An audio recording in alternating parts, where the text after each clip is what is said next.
aloha mai kako o Veronica Gibson ko'u inoa no Kona mayau. So my name is Veronica Gibson. I was actually raised in Kona. I'm very lucky to do so. And disclaimer that I didn't cry at my defense, and it could happen during this talk, just being here. So just a disclaimer. So for this work, I was really lucky to be part of a multidisciplinary team. Myself and Dr. Celia Smith are limu scientists or psychologists. Kim and Leah are social scientists, and Nicole Keakaonaali is a lineal descendant of Kona. So in this work, we highlighted the biocultural values of groundwater-dependent ecosystems in Kona, Hawai'i.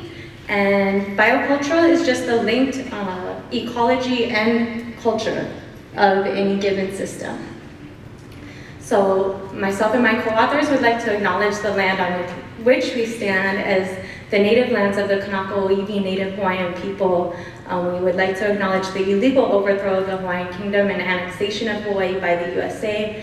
And we, and I especially from being raised here, are forever grateful for the lessons of these lands and their people for everything. For everything. And we support the return of native lands to native people. So what you see here is a local pu'u'one or sandworm aquaculture system at Paloko Honokohau. So some of you may be visiting there on the Huaka'i on Saturday. These local ia are also spring-fed, though I did alter this talk to focus primarily on anchialine pools today. This publication has way too much knowledge to share in such a short talk, but just to give you an idea and brief overview, it did also cover local ia indigenous aquaculture systems.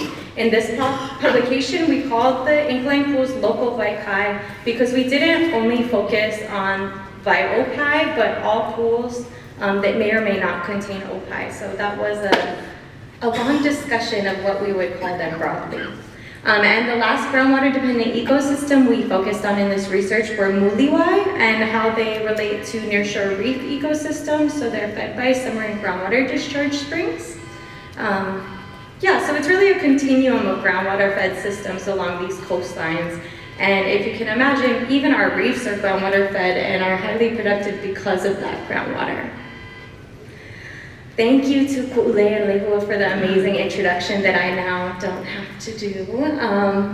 We're very honored to be here today, and where we have this painting by Hawai'i Kane, a very celebrated Kanaka artist, throughout the hotel. So please do yourself a favor to spend some time with those. I could spend a lifetime with them, but this particular painting that I used for this talk is the one of Kamakahonu, where we just stood outside. And what you may not see in this photo, or what you may not have, well, maybe some of us saw them outside, is that this region is fed by plentiful groundwater springs that creates the productive nearshore ecosystems that provided drinking water and all the water needs for these communities prior to the advent of the pumping well. So the existence of anchialine pools and groundwater sources is intrinsically linked to the history of not only Kona, but all of Hawaii, as they pointed out that Kamehameha I, the founder of the Hawaiian Kingdom, had his seat of power here. And because of the existence of water, that's where communities were along this coastline. So this represents a time where multi-generational knowledge contributed to a very deep linkage between people and these systems and what we call the biocultural system. The photo on the right shows the old Kona airport, which was built in 1949, and many of my interviewees in this work lamented the loss of large anchialine pools here in the Lani Hau'ahupua'a during the development of this airport. So this photo represents a time when people moved away from their dependence on groundwater and perhaps forgot how important these ecosystems were. So for a time they were not protected, but being the place that Kona is and the incredible value that these systems have with the people of Kona, that period didn't last long, and a period of biocultural restoration, cultural resurgence really started with the designation of Paloko Honokohau as a National Historical Park in 1979, thanks to a group of lineal descendants and community members who came forward to write the Spirit Report and request for the protection of these really valuable resources there and really highlight their importance to Congress is where that report was submitted. So this resurgence has only grown, and Kona has been a leader in this way of having community come forward to protect these systems and really work together for biocultural restoration. This photo on the bottom shows 40 local Ia and 100 local Ia owners throughout Hawai'i that are part of the Hui Malama Local Ia Network, which is just one example of how people come together to care for and value these systems. So what I really want to highlight today is the results of our interviews. We also did a literature review and looked at newspaper translations, but I really want to get time to show you some of our interview results. So we conducted an interview series with some of you here in the room, and resource managers and lineal descendants. And then we categorized the results using a Hawaii-based ecosystem services framework. So we put the values associated with these systems into these 4 categories developed by Pasqua, and those are Ike, knowledge, Mana, spirituality, Kilina Kanaka, social networks, and Olamau, physical and mental well-being, which some of you may notice are very overlapping categories. And yes, so you've already seen outside, thankfully, the juxtaposition of history and modern life in Kona today. There's photos of Kamakaʻōhonu outside. And I couldn't come to Kona without highlighting the opae'ula in these systems, of course. So I'll take you through a series of quotes and the values we identified in our research. So this Kanaka Oiwi resource manager said that ancholine pools have a lot of different purposes, and one of the major purposes is to be home for opae'ula. So once we see an abundance of opae'ula come back, that's when we can begin thinking of the reinstatement of practices again. There's other species too that are in there that are indicators, but it really comes down to the opae. When the opae are happy, we're happy. So this, in just one species, which was very important to the Kona people in the past and still today. Opae'ula were used for opelu fishing, so they took the opae from the ancholine pools and they were used as palu or bait for opelu fishing. I'm sure someone else can tell you much more about that, but it's really amazing. And just from this one species, we're able to touch on all 4 categories of social ecological values. So you can imagine that these systems support a diversity of organisms. And just to give you an example of the importance of even just one species. So opae contribute to ike, or knowledge, by giving people opportunities to learn about ecology and cultural practices associated with the opae. They build pilina kanaka, or social connections, through having community work days to restore their habitat, learning about the opae themselves, and cultural practices surrounding them that bring communities together in shared knowledge and identity. Olamau, or well-being, so restoring ancholine pools and opae'ula contributes to physical and mental health and ecosystem health at the same time, so opportunities to be active and happy when we interact with these systems. And Mana, so spiritual connections. There's ancestral connections to the opae'ula themselves in the Kanaka Oiwi cosmologies, and also the connection to that previous generations worked with previous generations of opae in the same systems. And of course, other associated practices and spaces. So I'm gonna run out of time, but so to give you an idea of some other things that we got out of the Ike category from local Vaikai was that people had opportunities to engage in restoration and practice. They were able to make observations of water flow and connectivity to GDE species, and these really provide living classrooms for science and culture. So they're an amazing opportunity and invaluable resource. One lineal descendant said, to learn the history and to know that it's not just an ancholine pool, there's a history to it, and if the kupuna or ancestors said so, that is what it is. Please don't change the history, please don't change the words of the kupuna. So Olamau, physical and mental well-being, and how it's supported by local Vaikai is that it provides access to resources. It provides opportunities to live an active lifestyle. It provides emotional and physical strength through working with these systems. It also provides family roles and occupations, so all of your jobs that relate to incline pools are a valuable thing for our society and that you can support your lifestyle.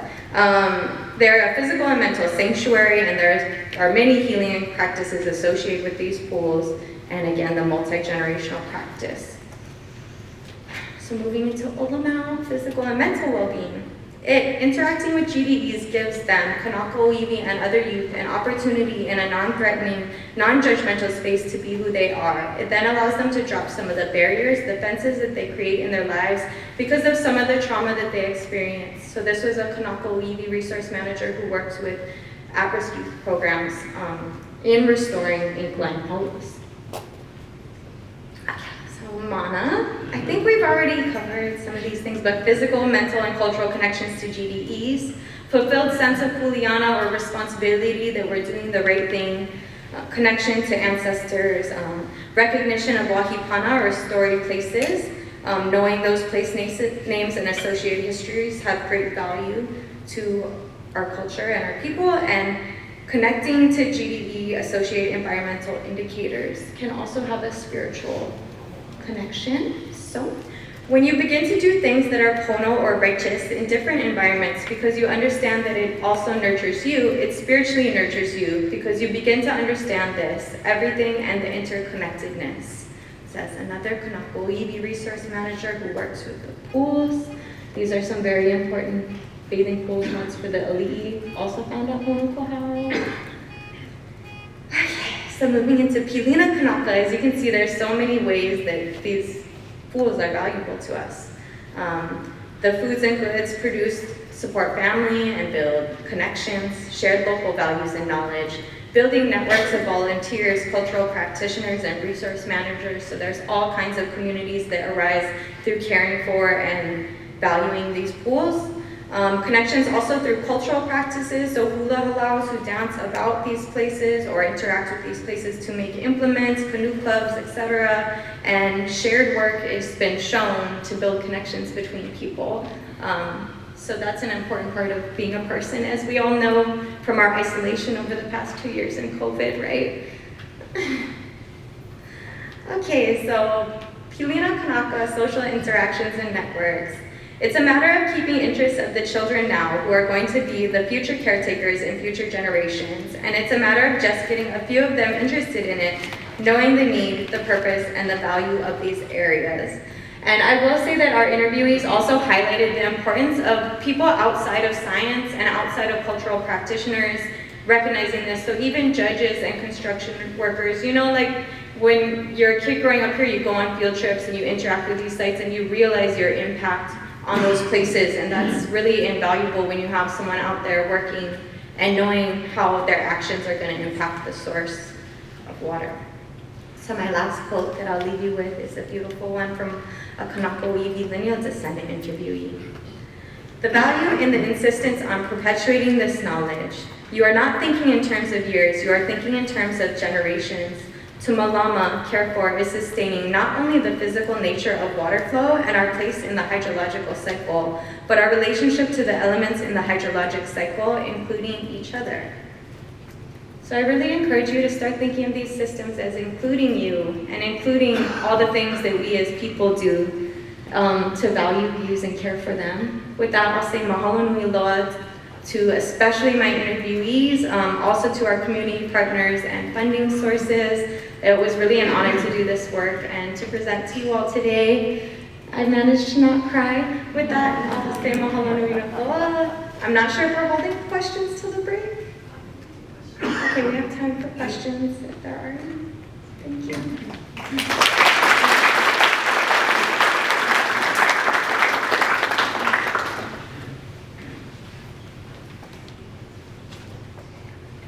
Yes. You mentioned that protection of Anchialine pools really started, let's say, around 1979-ish with the establishment of Kailua-Kona. Do you think it's been successful? I'm not qualified to. In some places, yes. I think it depends on. Yes, there are many successful public-private partnerships and community groups that are working to protect these resources. I would say anytime we lose a pool or pond, in my opinion, would be not successful. And then I'm sure you'll learn a lot more about other well-qualified people to tell you about the other challenges in protecting them from things like guppies. But thank you. Very loaded question.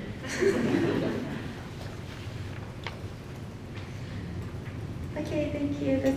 Please go read the publication. There's so